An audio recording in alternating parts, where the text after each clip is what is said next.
Rizky Bilar telah menjadi tersangka kasus KDRT yang dilakukan kepada Lesti Kejora. Sebelumnya Rizky Bilar telah melakukan pemeriksaan pada pukul 11 waktu Indonesia Barat di Polres Metro Jakarta Selatan. 28 September tahun 2022 adanya perbuatan kekerasan dalam rumah tangga yang dialami oleh korban dengan terlapor adalah atas nama Muhammad Rizky.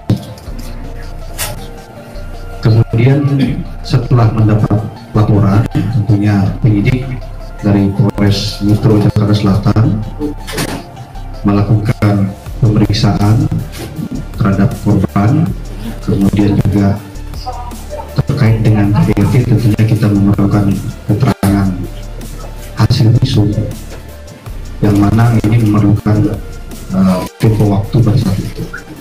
Kemudian sejalan bergulirnya waktu, kemudian penyidik juga melakukan pemeriksaan terhadap beberapa orang saksi hingga malam hari ini, termasuk dengan saudara Muhammad Rizky, sudah ada 6 orang saksi yang kita periksa.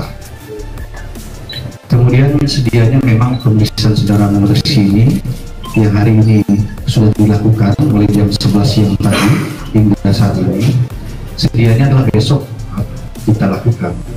Itu berdasarkan surat panggilan yang kita layangkan kepada yang bersangkutan atas permintaan yang bersangkutan juga, yang semestinya minggu lalu tanggal 6 Oktober itu kita periksa, tetapi minta diundur 1 minggu, yaitu menjadi tanggal 13 Oktober tahun 2022, yaitu besok. Tetapi permintaan dari yang bersangkutan melalui kuasa hukumnya minta dimajukan lebih cepat menjadi hari ini, dan ini juga direspon oleh kepolisian melalui Polres Metro Jakarta Selatan dengan baik. Kita merespon dan juga melakukan pemeriksaan hari ini. Hari ini pemeriksaan dilakukan ya sesuai dengan tahapan yang sudah kita lakukan, mulai dari penyelidikan kasus ini, kemudian menaikkan statusnya menjadi penyidikan, kemudian hari ini juga kita periksa tadi jam 11 siang saudara Muhammad Rizky sebagai saksi.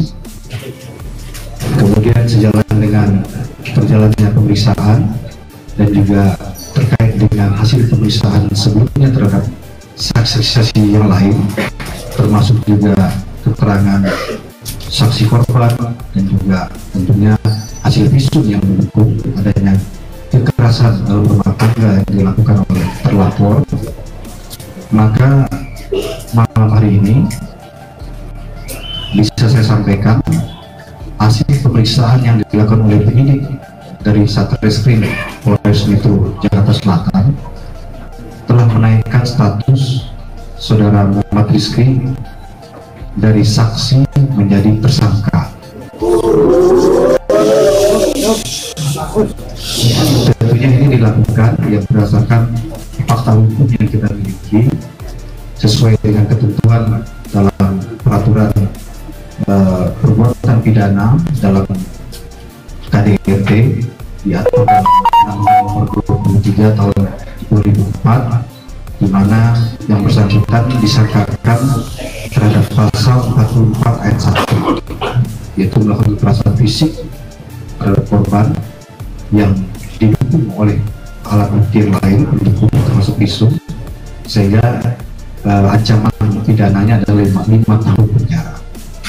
Kemudian juga perlu saya sampaikan bahwa di dalam ketentuan undang-undang terkait dengan KDRT ini, yaitu Undang-Undang Nomor 23 Tahun 2004, dalam pasal 55 juga menyatakan bahwa keterangan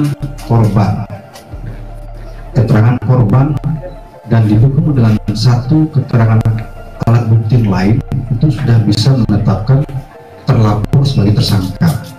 Nah, dalam hal ini kita telah memiliki lebih dari 2 alat bukti, sehingga malam hari ini status yang bersangkutan dinaikkan menjadi tersangka. Kemudian rencana tindak lanjut dari penyidik adalah malam hari ini juga ya akan dilakukan pemeriksaan terhadap saudara Muhammad Rizky sebagai tersangka. Ya, sementara rehat sejenak karena kita berikan ruang waktu untuk beristirahat, tetapi kita sudah menyampaikan kepada yang bersangkutan bahwa statusnya sudah dinaikkan sebagai tersangka, yang bersangkutan juga sudah mengetahuinya.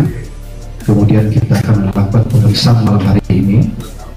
Kemudian setelah itu nanti penyidik yang akan menentukan, nanti akan disampaikan oleh Pak Kapolres atau Kasihumas Polres, apakah malam hari ini ditahan atau bagaimana ya.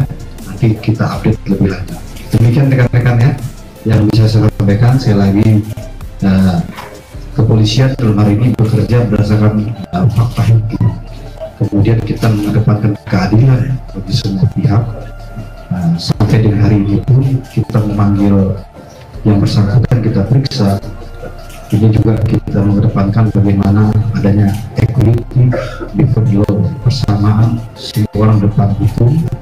Hak yang bersangkutan untuk menyampaikan alasan-alasan yang menguatkan perbuatan yang dilakukan itu kita menampung dalam BAP, tetapi tentunya keterangan daripada tersangka bisa terabaikan manakala penyidik memiliki alat bukti pendukung yang lain yang memang menyatakan adanya perbuatan pidana itu.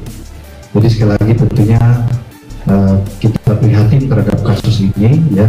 Kekerasan dalam rumah tangga ini dilakukan oleh orang terdekat di dalam keluarga yang semestinya menyayanginya begitu ya, dan melindunginya, bukan malah sebaliknya ya. Tentunya dalam hal ini penyidik akan bekerja secara profesional ya, kemudian mengedepankan keadilan bagi semua pihak, terutama bagi korban, dan juga kita bekerja berdasarkan fakta hukum. Demikian, terima kasih. Saya akhiri, wabillahi taufiq wal hidayah. Wassalamualaikum warahmatullahi wabarakatuh.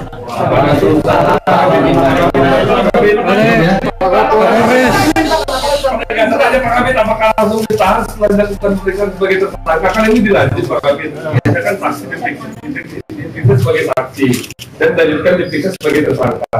Apakah akan langsung dilakukan penahanan setelah itu atau seperti apa? Soalnya kan hukumannya di atas 5 tahun Pak Kabit. Iya.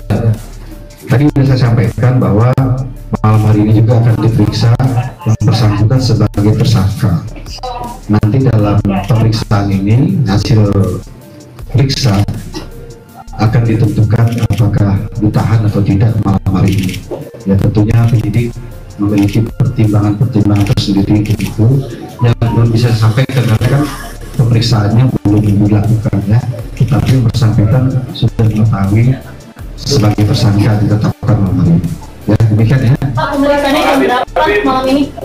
Ya mungkin sebentar lagi, sementara dikasih waktu untuk istirahat ya, istirahat, makan dan sebagainya ya.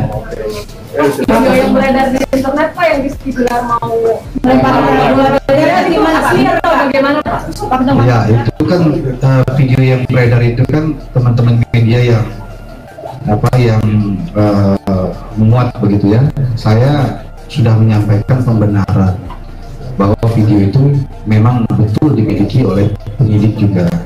Video itu berasal dari korban yang melalui kuasa hukumnya yang menyampaikan kepada penyidik sebagai salah satu bukti pendukung bahwa KDRT yang dialami oleh saudari Lesti Kejora ini bukan pertama kali ya, jadi sudah lebih dari 1 kali. Itu salah satu pendukungnya saja gitu ya, tetapi kita fokus kepada laporan polisi yang kita terima pada tanggal 28 September yang memang unsur pidananya terpenuhi sehingga ditetapkan sebagai tersangka. Cukup ya? Tidak tersangka ada orang tuanya, apakah orang tuanya akan dipanggil sebagai saksi Pak Habib? Karena cukup ya, terima kasih ya. Dikeluarin dulu Pak, sebentar Pak.